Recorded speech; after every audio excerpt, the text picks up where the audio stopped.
Ça roule déjà. C'est ouvert. Oui, Ouais. moi, c'est toujours une petite lumière. C'est bon, toi Parfait. aussi, ça va, excellent, c'est bon. On est tous brillants. Oui. C'est beau. Jouer comme une fille. Un balado sportif avec Guylaine Demers et Marc Durand. Salut tout le monde, bienvenue à Jouer comme une fille, le balado qui parle de l'équité de la place des femmes dans le monde du sport. Guylaine Demers, docteur, Guylaine Demers, Oui. professeur. T'es mieux de beurrer épais. Ben non, mais c'est normal. Écoute, on est tellement fiers de t'avoir avec nous, parrainé par Égale Action et par également le Lab Pro Femmes que tu diriges. Et notre invitée aujourd'hui, Lisanne Murphy. Salut. Que j'ai connue quand même il y a quelques années, alors que tu jouais pour l'équipe olympique canadienne, à 2 reprises aux Jeux. C'est ça. Wow, quand même, hein? Ça a été des beaux souvenirs pour toi, j'imagine. Absolument. Puis je pense qu'on a joué 1 contre 1 à Beaconsfield. C'est vrai. Sur le terrain chez mes parents, ouais. Et j'avais gagné, évidemment. Moi, écoute, donkey. 6 pieds 5, non, c'est pas vrai. Ouais. Des beaux souvenirs. Ben, des beaux souvenirs, c'est Ouais. ça. Puis Lisanne, c'est toujours une athlète sympathique. Et aujourd'hui, pour le COC, j'ai ton titre, là, directrice des relations avec le système sportif et les athlètes. C'est ça. Bon, parfait. Et on est au Nadia, Oui. la guinguette sportive, Oui. avec écran destiné au monde du sport féminin, une première au Ouais. Québec. Alors, on est très, très fiers d'être ici Oui. avec toute l'équipe. Puis, ils sont silencieux aujourd'hui, hein? Mais...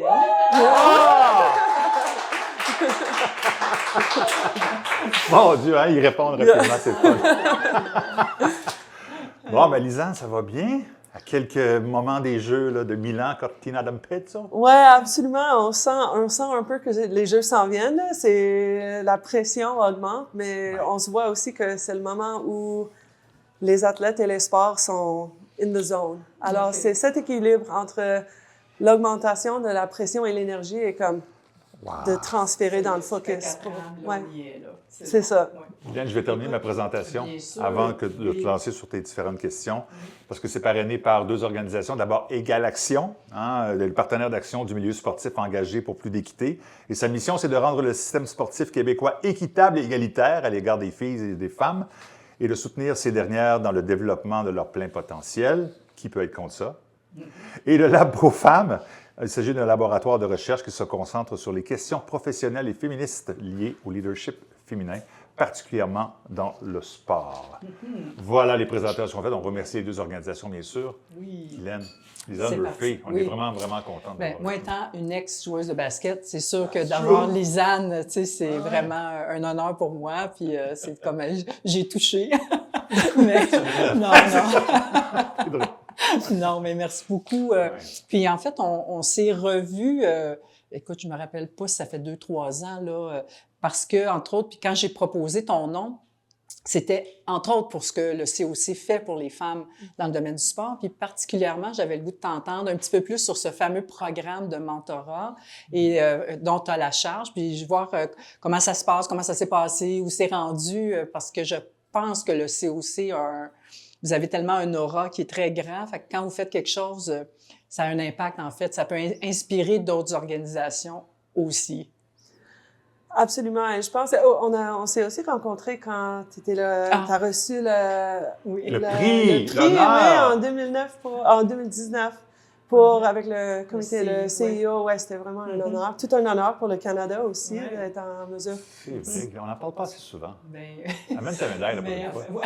non, c'est mon trophée qui Ah, pèse t'as 30 livres. Ah, 30 livres, on va laisser faire. Et on a transporté ce trophée dans plusieurs endroits en espérant te voir, mais il y avait le À cause de COVID la et c'était COVID, difficile. c'est vrai. On voulait faire tout un party, mais à la fin, On avec a le eu COVID, tout c'est un rendu party. à la fin. Oh my, Finalement. Oui, vraiment, finalement, Oui. tout un party. Bar ouvert, le COC, écoute, ça a été vraiment...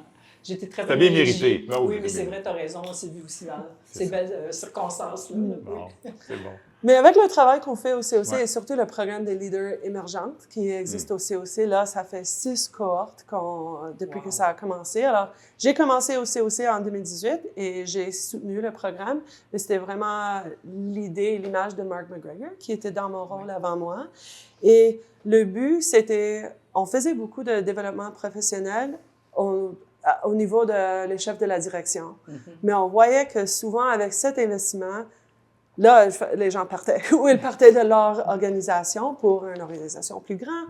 Puis ça crée un gap pour le next gen des leaders. Alors, on a demandé, il y avait un tas d'apprentissage à chaque cohorte, mais au début, c'était directement pour les femmes et on s'appelait le WELD, Women Emerging Leaders. Il n'y avait pas un acronyme aussi bon en français. Oui, C'est souvent comme ça. Oui, on c'est fait ça. des acronymes en anglais, mais pas le reste. Mais on a vu de faire pour les femmes que ça va être leur job en 5 ans, d'être chef de la direction. Est-ce qu'on peut les encadrer, créer des opportunités de développement professionnel, de mentorat et aussi de l'exposition est comme de rencontrer des réseaux dans le sport. Parce que souvent, le chef de la direction, au niveau senior, tu rencontres tout le monde, tu connais.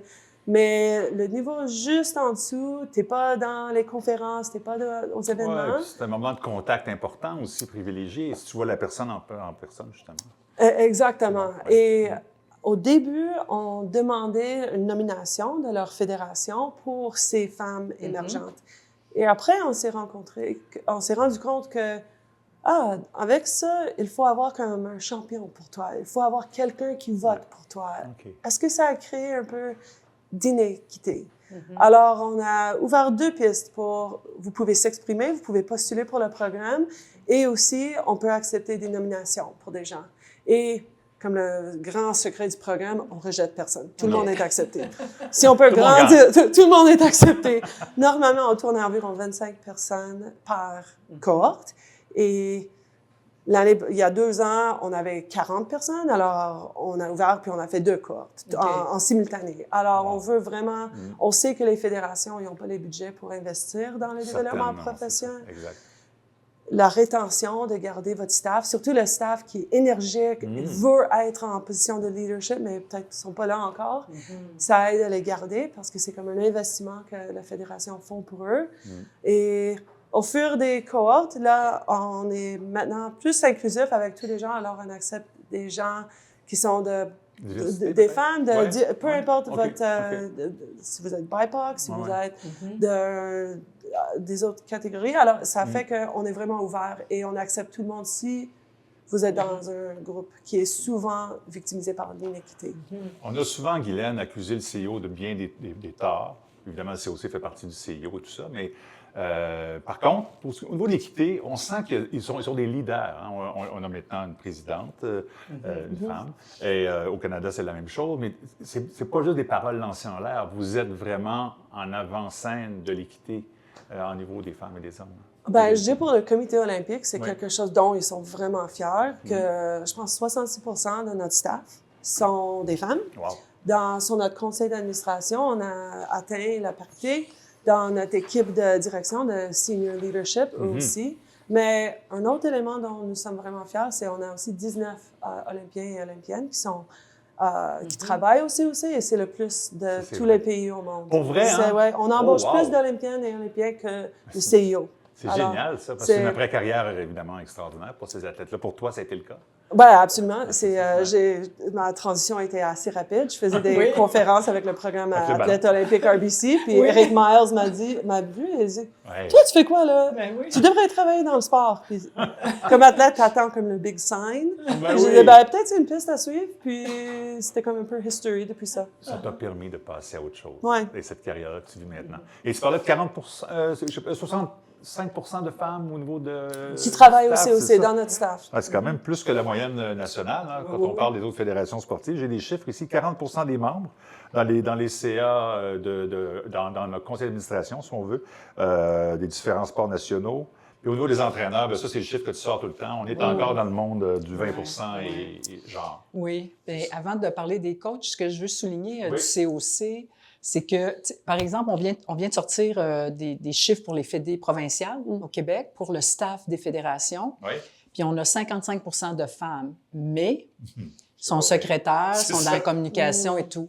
Ouais. Fait que quand tu regardes qui sont les directeurs généraux, directeurs techniques, c'est les rôles où il y a le plus de pouvoir, là, il y a vraiment beaucoup moins de femmes, mais c'est ce qui distingue le COC, c'est que au-delà du chiffre, c'est que ces femmes-là occupent aussi des postes où il y a du pouvoir.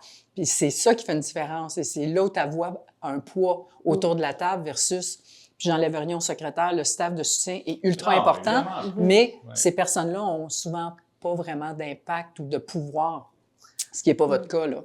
Ben, même si je regarde pour moi, j'ai commencé au COC en 2018 comme coordonnatrice et j'ai monté les rangs assez rapidement. Okay. Mais quand Eric Miles m'a accepté en tant que dans le rôle de direction. J'étais enceinte à 7 mois.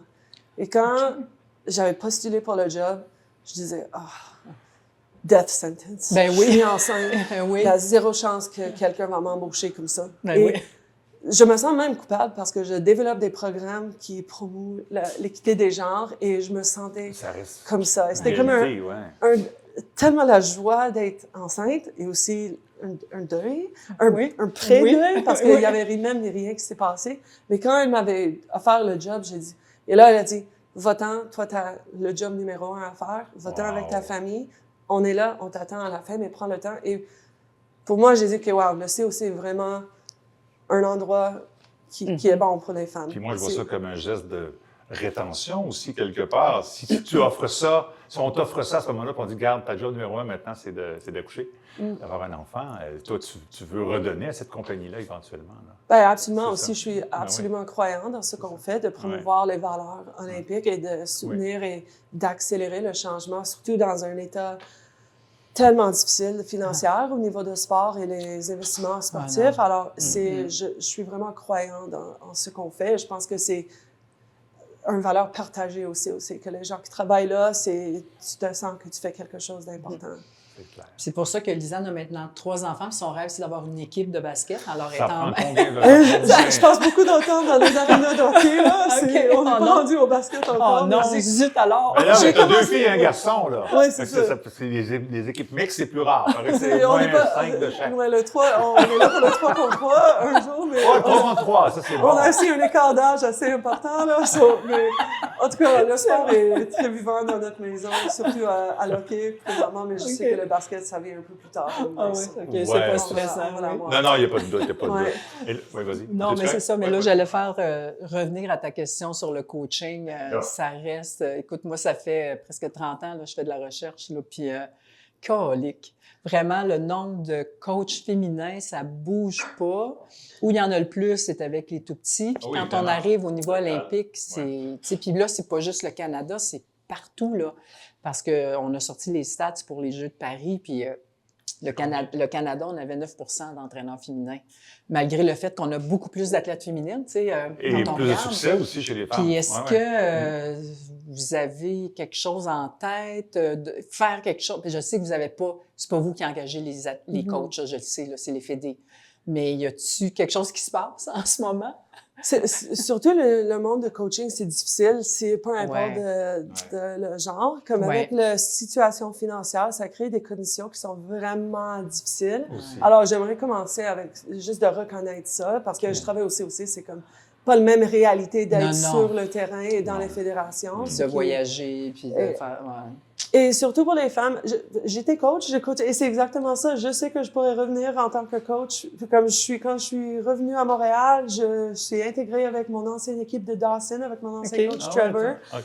Mais écoute, j'ai 3 enfants et j'ai des hyper responsables. Et c'est une décision directe de ma famille ou le sport que j'adore. Parce que coacher, c'est entraîner à des heures impossibles, c'est voyager. C'est des week-ends, c'est ça demande tout un sacrifice de ma famille. Alors, j'ai dit, ben, pas maintenant, mais je reviendrai. C'est là où je m'implique avec le conseil d'administration.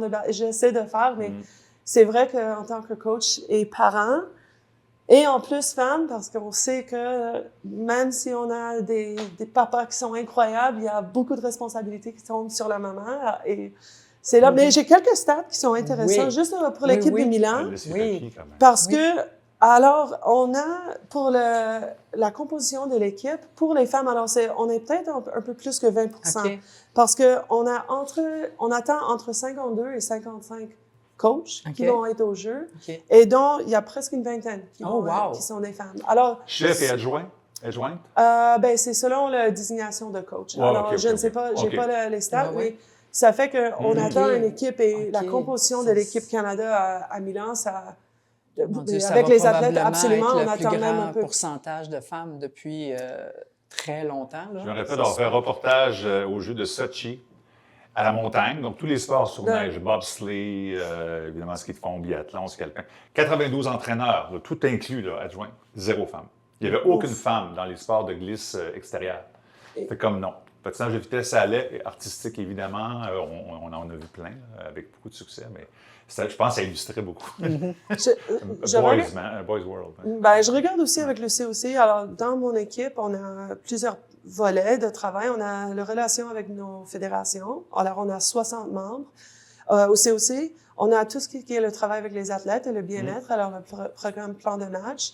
Puis on a notre nouveau mandat d'augmenter la participation au Canada. On a un but d'ici 2035 d'avoir 1 million de plus de jeunes qui vont le sport organisé, non pas juste jouer dehors et jaser, mais organisé. Tu t'inscris pour quelque chose.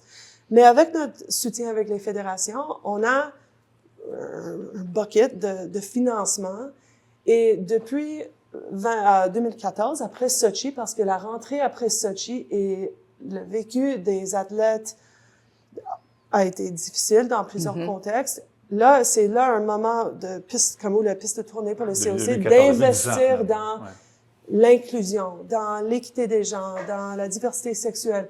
Et là, ce programme de financement, ça fait 10 ans que nous aidons les fédérations à développer des programmes pour les coachs, pour diversifier leur leadership, pour grandir l'inclusion dans leur sport. Alors, je pense que les fédérations ont la volonté, mais peut-être pas les moyens. Et alors, ça peut être une des raisons pour lesquelles ça avance aussi. C'est juste avec un peu de financement et ressources, les sports font des bonnes choses. En tout cas, si vous voulez faire de la recherche là-dessus, moi, je peux faire du suivi. Parce que ça, c'était une de mes questions, tu sais, quand tu parlais de justement la relève, tu sais, les leaders émergents, là, mais c'est toujours, si on veut savoir, tu sais, l'idée est bonne, les femmes qui sont là, c'est super, mais une fois que c'est fini, qu'est-ce qui arrive avec ces femmes-là? Et souvent, on le sait pas, mais ça, c'est le genre d'affaires que moi, je peux faire. Mais est-ce que vous avez suivi de quelques femmes pour voir? Oui. Et on a tout un réseau qu'on garde. On essaie de faire un réseau de ça, de suivre les gens du programme pour grandir et ensuite avoir toute une communauté. Alors, on suit les postes parce qu'il y a des gens qui sont partis du système sportif, ils reviennent plus tard parce que c'est peut-être la façon d'avoir... Alors, on suit et le pourcentage de réussite, si on peut le dire, on a eu beaucoup de promotions avec les participants du programme. Et... tu sais, bon, là, ça fait quand même longtemps que tu fais partie du mouvement olympique, là, de comme athlète jusqu'à maintenant. Puis si je te demandais, dans ta perspective d'athlète, puis aujourd'hui de gestionnaire, qu'est-ce qui a le plus changé pour toi au niveau du mouvement olympique? Puis évidemment, plus ce qui se passe au Canada peut-être, mais qu'est-ce qui te frappe le plus? Ouais, ben je vais peut-être devenir un peu émotive, mais c'est de tout ce qui est comme par rapport aux valeurs et le sport sécuritaire. C'est... Écoute, j'ai suivi une piste aux États-Unis qui a été assez sévère et de nos critères maintenant, on pourrait dire que...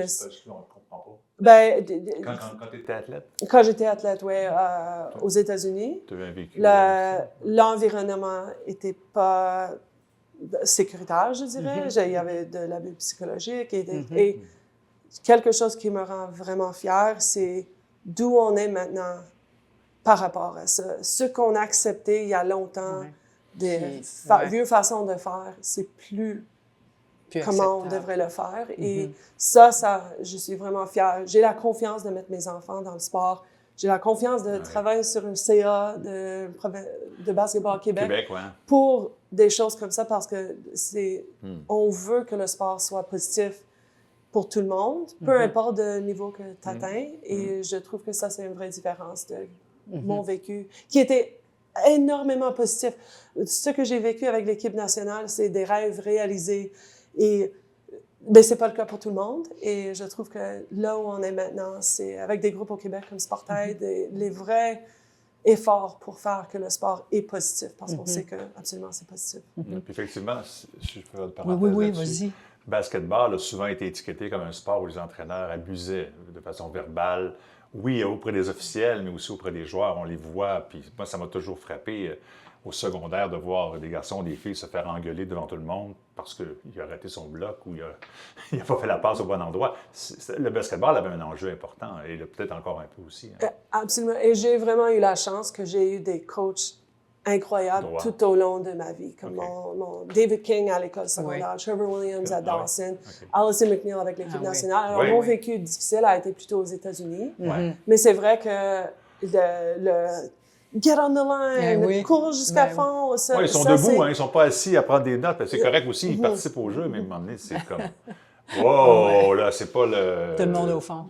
Tout le monde Tout le en fond, monde- c'est Ah. ça, baseline. Ouais. Ouais. C'est ça. Et c'est vrai qu'il y a des moyens de le faire pour que ça soit quelque chose de positif, mais c'est vrai qu'il y a beaucoup d'exemples où ça va trop loin et pour aucune raison. Et maintenant, on le dénonce plus facilement lorsque ça arrive, donc on est plus aux aguets de ça. Absolument.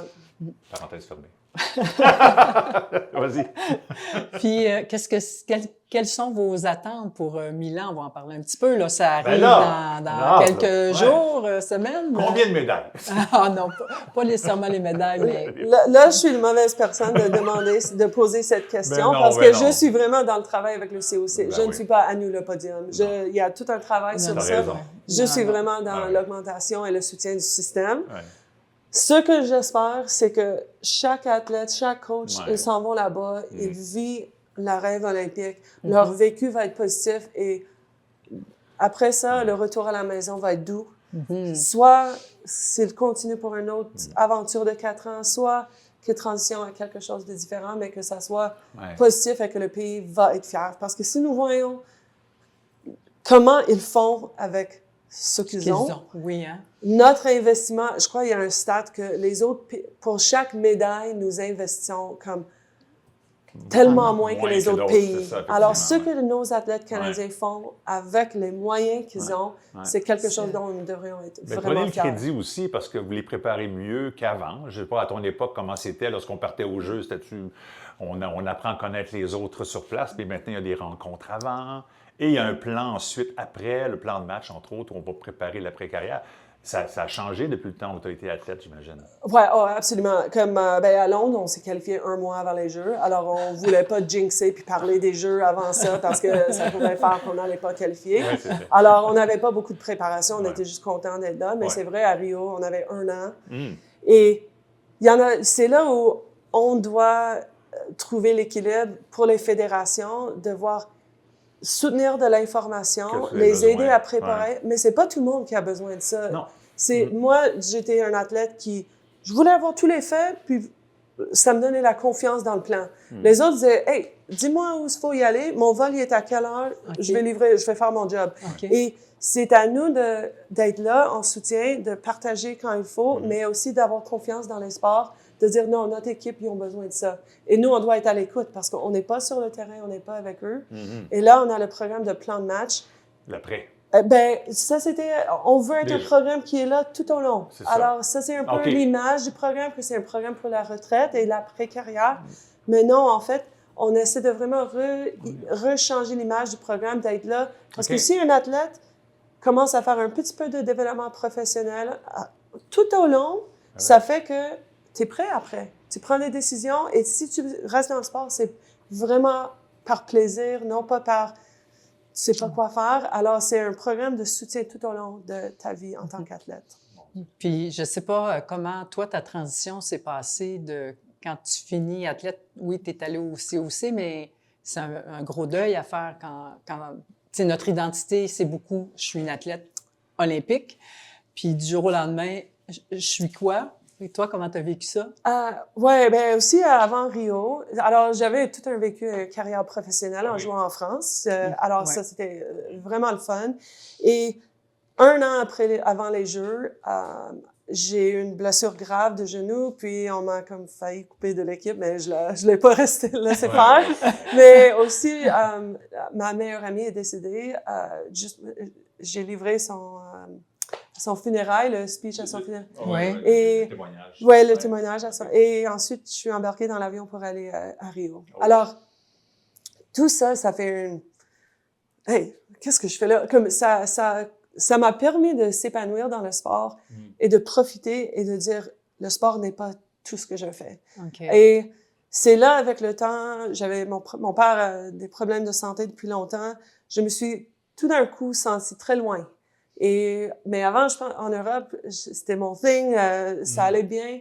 Mais là, ça a commencé à se sentir très loin. Alors, la décision d'arrêter le sport, je sentais que depuis ma carrière en équipe nationale, chaque matin, je réveillais en disant, moi, je m'en vais au jeu, là. OK. On va le faire. Le Canada, ça niaise pas. Tout le monde OK. pense que c'est rien au basket. Non, on va changer. J'avais ça en tête au quotidien. Puis là, après Rio, je sentais comme, OK. c'est pas là, c'est pas le même spark et c'est ma responsabilité de partir, de laisser un autre qui a ce spark si on Oui. veut vraiment le faire. Alors, la transition a été plutôt facile. Parce que, ben aussi, j'avais beaucoup de coachs qui disaient « Tout le monde s'en fout du basket. » On pensait pas qu'on était des superstars non plus, mais ça a permis comme qu'il y a des autres choses à faire. Et que le vécu que j'avais en tant qu'athlète, c'était incroyable. Tu avais une Ce qu'on belle a fait- carrière, là, quand même. C'est ça aussi. Tu avais l'impression d'avoir accompli tous tes rêves. Peut-être pas la médaille olympique. Ouais, c'est ça. mais- Pas le médaille, c'est Ouais. le truc que j'ai... Ouais. Ouais. Qu'est-ce que ça aurait changé, mais avec un peu de recul, c'est comme, ben non, c'est le parcours. C'est pas Ouais. la destination, mais c'est vraiment le parcours qui fait que c'est ce qui est important. Et là, pour le suivi, tu sais, je pense, je reviens aux entraîneurs parce que pour moi, c'est quelque chose qui vraiment vient me chercher tout le temps. Tu sais, tu as eu Allison comme entraîneur, puis, tu sais, on veut pas s'étendre sur les stéréotypes de genre, mais ça reste que d'avoir un entraîneur à qui tu peux t'identifier. Pour plusieurs filles, ça fait vraiment une différence. Je sais pas si ça a été ton cas, mais est-ce que tu as pu apprécier? Parce que moi, je sais quand Linda Marquis a commencé à être mon coach, que tu connais, ça a changé complètement, là. Je veux dire, là, tout à coup, on disait, ça peut être ça, le coaching. On n'est pas obligé de se faire crier après. Je sais pas, toi. Ben, j'ai eu la chance d'avoir beaucoup de femmes comme coach toute oui, ma vie. Oui, alors à l'université aux States, c'était une femme. OK. L'équipe nationale, j'ai juste vécu avec des coachs de femmes et c'était comme le mari de Allison Oui. qui était notre assistant. Alors déjà, like, Ah oui, hein, OK. et souvent, alors pour nous c'était la réalité au Canada. Ouais. Et même à l'époque, il y avait juste 3 femmes qui coachaient internationalement. Nous, les États-Unis et la Serbie. Et non, avant la Serbie, c'était l'Australie. J'allais Mais te le ensuite- dire. C'était Ouais, pas la fête. c'est là, ouais, non, mais c'est ça. Mais, et en fait, on se dit, comme, parce qu'en Europe, tu voyais vraiment l'hierarchie, comme le sexisme qui existait dans le sport. La façon dont les hommes qui coachaient parlaient, c'était épouvantable. C'est vrai. Hein? Et, ouais, vraiment. Ah, ouais.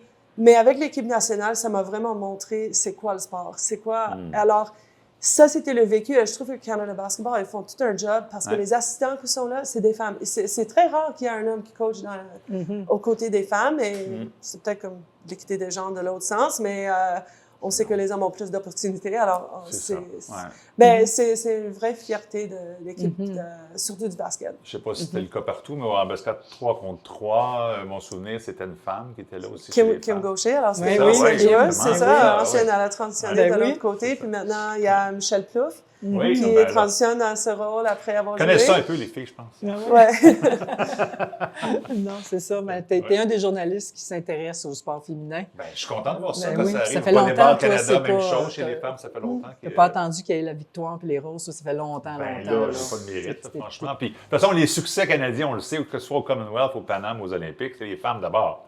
Ah, il y a des éditions, à part André Degrasse, puis Michel Lamarche. Je me rappelle, en tout cas, il y avait juste 2 gars qui avaient obtenu des médailles à je ne sais pas quel jeu. Là, mais... Alors, il faut quand même rendre, tu sais, c'est ça. Pardon, à Cléopâtre, ce qui appartient à appartient à César. Cléopâtre. Mais c'est vrai, le Canada, l'équipe du Canada a eu tout un succès. On a été comme, Oui. c'est les femmes qui Ben poussent oui. l'équipe du Canada depuis. Oh mon Dieu, oui, moi aussi, j'ai les stats. Oui, Ouais, c'est ça, incroyable. c'est Et hallucinant. c'est pas mais tout le c'est- monde, là. On est vraiment presque unis. Quand tu regardes le ratio, là, ça n'enlève rien d'autres pays, mais c'est ça. Nous, c'est les femmes qui remportent les médailles. Alors, hein? Bravo, Yes, chapeau. oui. Mais écoute, je te remercie infiniment. Je peux-tu être dans ta valise? On aimerait donc ça y aller à Milan. Ben On va oui, y aller avec c'est ça. toi, avec le câble, la télévision. et Ouais, bien. ouais. Ben, OK, mais j'ai pas le même job. Je suis à l'extérieur, alors je serai dans un hôtel à Milan. Ah en oui? soutien, ouais, en soutien Oh. des chefs de la direction et les OK. membres des conseils d'administration. Alors, c'est pas le même job. Alors, il y a peut-être une autre valise que. Oh! Ou si vous allez rentrer dans le village, ou peut-être avec les médias, mais Ouais, je recommande à tout le monde de venir, soit Oui. à Milan, mais on a 7 villes où les jeux vont se passer. Alors, Ouais, c'est pas tout faire. là. C'est comme tu es à Cortina ou tu es à Milan parce que c'est long. Là. C'est des jeux éloignés cette fois-là. là. Tout le monde OK. dit que ça va être compliqué, le voyage entre les clusters. Et Absolument. de... Parce qu'il y a juste un village ou il y en a? Non, il y en a Non, deux. plusieurs dans chaque. Oui, Alors, ok, on a dans quatre régions des jeux, 7 villes, mais les 7 villes, ils ont un village, c'est juste pas les mêmes grandeurs. Alors, Milan et Cortina est un peu plus petit. C'est l'avenir Avignon, des mais- jeux, Guylaine. C'est l'avenir. On en parle de plus en Ouais, plus. Si c'est le vrai. Canada, un jour, avait encore les Jeux d'hiver, pourquoi pas avoir des épreuves à Whistler, à Calgary, à Montréal, à Québec? Pourquoi pas? C'est comme ça maintenant. Les installations sont déjà là, profitons-en. Allons pas construire de nouveaux bâtiments. Mais ça, c'est pour un autre balado. Ouais, Oui, OK. c'est ça. Ouais. C'est un autre Exactement. sujet. Hey, merci beaucoup, Oui, Lisanne, d'être merci. revenue. Merci Puis, à vous. Au Nadia. On va suivre. D'ailleurs, on suspend la diffusion du balado pendant les jeux parce Ouais, qu'on c'est sait vrai. que Mais tout non. le monde va écouter les jeux, ils ne nous écouteront plus. Fait que là, on va. C'est faux. Alors, on tourne avant les jeux, puis après les jeux, ben, c'est sûr qu'on va trouver quelqu'un. Ah ben oui. Ah ben oui, pour Absolument. faire le bilan. Absolument. Fait que, Plein, c'est ça. plein d'invités à venir. Oui, oui. Ben, Merci merci beaucoup, Lisanne. infiniment. Ça a été très agréable. Ben, merci à vous deux aussi. Oui. C'est juste ce que vous faites depuis toutes vos carrières pour le soutien des femmes, pour le soutien des athlètes. On le voit, j'ai vécu ça, je suis dans une position où je suis maintenant à cause de les efforts que vous faites. Alors, c'est un grand merci à vous et l'équipe aussi. Même pas un effort. Ben, merci. C'est même pas un effort. Oui, C'est le fun, une mais c'est ça, passion. c'est le fun, c'est le fun. C'est bon. Alors, si jamais on part un guinguette comme le Nadia à Québec, Ben parce oui. qu'on est de Québec, on l'appelle le Lisanne. C'est correct? Ah, c'est bon. C'est réglé? Le Lisanne. Ouais. Ouais, c'est bon. Je pense que le branding, on peut pas vouloir ça, mais c'est bon, là. Merci au Nadia de nous avoir acquis encore une Oui, fois. Merci la foule. Ouais. Dispersée. Merci. Et ben, à la Au prochaine. prochain. Bon jeu! Bon jeu. Merci.